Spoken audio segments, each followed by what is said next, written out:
जय श्री कृष्णा। राधे राधे। आज मैं आपको स्यमंतक मणि की संपूर्ण कथा सुनाती हूँ।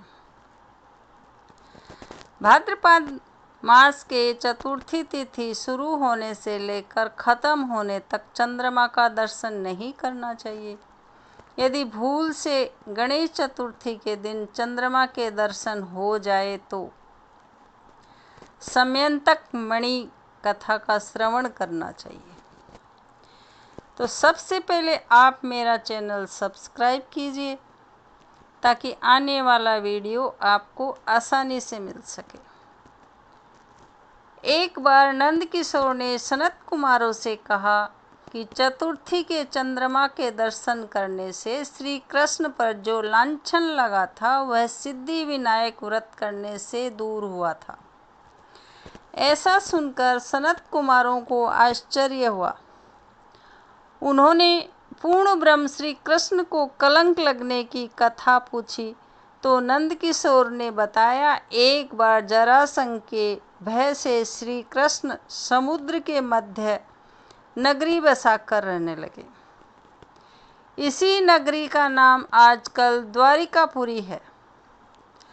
द्वारिकापुरी में निवास करने वाले सत्राजीत यादव ने सूर्य नारायण की आराधना की।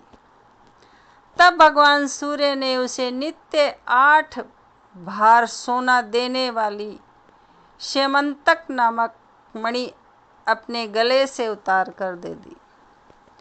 मणि पाकर सत्राजीत यादव जब समाज में गया तो श्री कृष्ण ने उस मणि को प्राप्त करने की इच्छा व्यक्त की। सत्राजीत ने वह मणि श्री कृष्ण को न देकर अपने भाई प्रसेनजीत को दे दी। एक दिन प्रसेनजीत घोड़े पर चढ़कर शिकार के लिए गया। वहां एक शेर ने उसे मार डाला और मणि ले ली। ऋक्षों का राजा जामवंत उस सिंह को मारकर मणि लेकर गुफा में चला गया। जब प्रसेनजीत कई दिनों तक शिकार से न लौटा तो सत्राजीत को बड़ा दुख हुआ और उसने सोचा श्री कृष्ण ने ही मणि प्राप्त करने के लिए उसका वध कर दिया होगा। अतः बिना किसी प्रकार की जानकारी जुटाए उसने प्रचार कर दिया कि श्री कृष्ण ने प्रसेनजीत को मारकर स्यमंतक मणि छीन ली है। इस लोक निंदा के निवारण के लिए श्री कृष्ण बहुत से लोगों के साथ प्रसेनजीत को ढूंढने वन में गए। वहां पर प्रसेनजीत को शेर द्वारा मार डालना और शेर को रीछ द्वारा मारने के चिन्ह उन्हें मिल गए।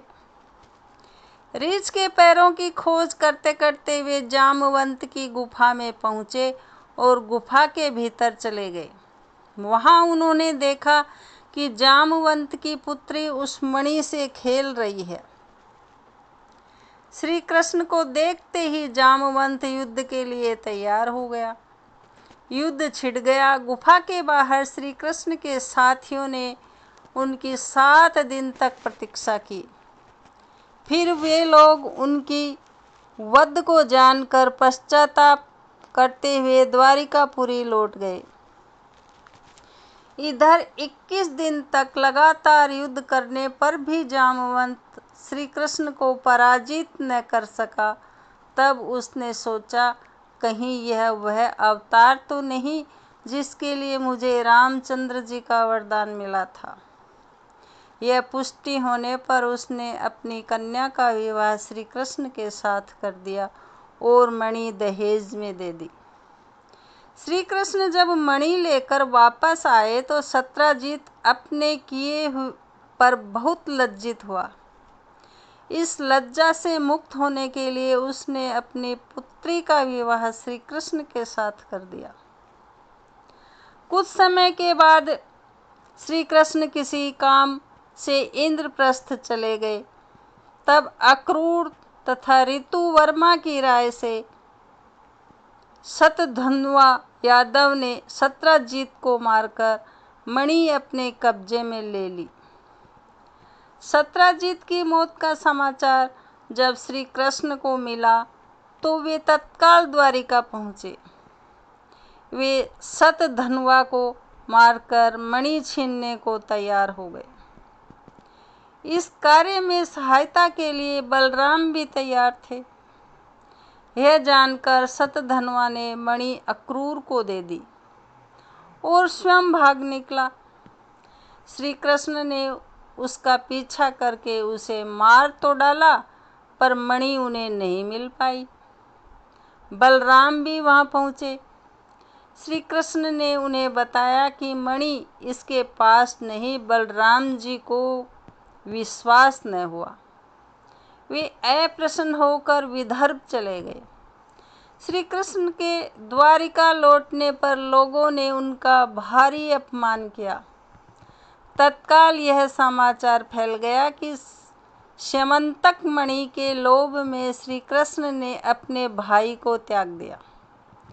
श्री कृष्ण इस अकारण प्राप्त अपमान के शोक में डूबे थे कि सहसा वहां नारद जी आ गए। उन्होंने श्री कृष्ण को बताया अपने भाद्रपद शुक्ल चतुर्थी के चंद्रमा का दर्शन किया था। इसी कारण आपको इस तरह लांछित होना पड़ा है।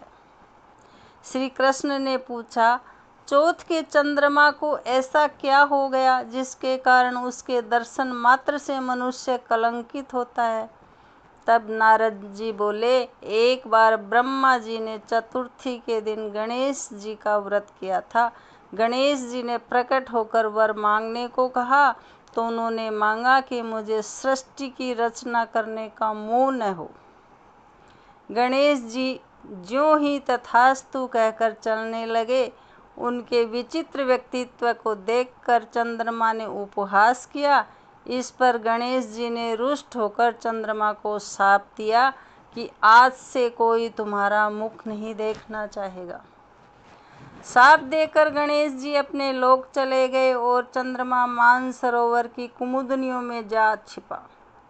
चंद्रमा के बिना प्राणियों को बड़ा कष्ट हुआ। उनके कष्ट को देखकर ब्रह्मा जी की आज्ञा से सारे देवताओं के व्रत से प्रसन्न होकर गणेश जी ने वरदान दिया कि अब चंद्रमा शाप से मुक्त हो जाएगा। पर भाद्रपद शुक्ल चतुर्थी को जो भी चंद्रमा के दर्शन करेगा उसे चोरी आदि का झूठा लांछन जरूर लगेगा, किंतु जो मनुष्य प्रत्येक द्वितीय को दर्शन करता रहेगा वह इस लांछन से बच जाएगा। इस चतुर्थी को सिद्धि विनायक व्रत करने से सारे दोष दुष्ट छूट जाएंगे। यह सुनकर देवता अपने अपने स्थान को चले गए। इस प्रकार भाद्रपद शुक्ल पक्ष चतुर्थी को चंद्रमा का दर्शन करने से आपको यह कलंक लगा। तब श्री कृष्ण ने कलंक से मुक्त होने के लिए यही व्रत किया। कुरुक्षेत्र के युद्ध में युधिष्ठिर ने भगवान श्री कृष्ण से पूछा, भगवान, मनुष्य की मनोकामना सिद्ध का कौन सा उपाय है? किस प्रकार मनुष्य धन, पुत्र, सौभाग्य तथा विजय प्राप्त कर सकता है? यह सुनकर श्री कृष्ण ने उत्तर दिया, यदि तुम पार्वती पुत्र श्री गणेश का विधि पूर्वक पूजन करो तो निश्चय ही तुम्हें सब कुछ प्राप्त हो जाएगा। तब श्री कृष्ण की आज्ञा से ही युधिष्ठिर जी ने गणेश चतुर्थी का व्रत करके महाभारत का युद्ध जीता था। तो ये वीडियो आपको पसंद आया हो तो लाइक करें, शेयर करें, बेल बटन प्रेस करें ताकि आने वाला वीडियो आपको सबसे पहले मिल सके।